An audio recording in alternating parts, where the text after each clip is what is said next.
IPL cricket தொடரில் Chennai super Kings அணியின் முன்னாள் கேப்டனும் தமிழகத்தின் தத்துப்பிள்ளையுமான தோனி இன்று ரசிகர்களுக்காக களமிறங்கிய போது ஒரு சுவாரஸ்யமான சம்பவம் நிகழ்ந்தது.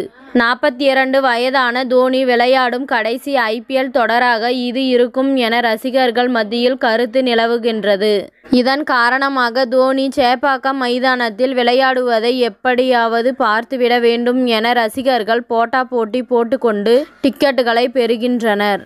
சில டிக்கெட்டுகளின் விலை பல ஆயிரத்தை கடந்து செல்வதாக சமூக வலைதளங்களிலும் பதிவுகளை காண முடிகின்றது. இந்த நிலையில் தோனி களமிறங்கும் ஒவ்வொரு போட்டியிலும் ரசிகர்கள் ஆர்வத்துடன் கத்துவதும் வழக்கம். இந்த நிலையில் சில போட்டிகளில் தோனி களமிறங்குவதை தவிர்த்து வருகிறார். இளம் வீரர்களுக்கு வாய்ப்பு வழங்கும் விதமாக பேட்டிங்கில் கடைசி கட்டத்தில் விளையாடுவதை பழக்கமாக வைத்திருக்கிறார். இந்த சூழலில் தான் KKR அணிக்கு எதிரான ஆட்டத்தில் CSK அணியின் வெற்றிக்கு 15 பந்துகளில் 3 ரன்கள் எடுக்க வேண்டும் என்ற நிலை இருந்தபோது யாருமே எதிர்பாராத வகையில் தோனி களத்தில் இறங்கினார். 3 ரன்கள் தான் வெற்றிக்கு இருக்கின்றது. எப்படி தோனி வரப்போகிறார் என நினைத்து ரசிகர்களுக்கு இன்ப அதிர்ச்சியாக இந்த சம்பவம் இருந்தது. இதனால் ரசிகர்கள் தங்களது உயிரை கொடுத்து கத்தி தோனியின் வருகையை கொண்டாடினார்கள். அப்போது ரசிகர்கள் எழுப்பிய சத்தத்தை பவுண்டரி லைனில் நின்று கொண்டிருந்த KKR வீரர் ஆண்ட்ரூ ரசல் தாங்க முடியவில்லை.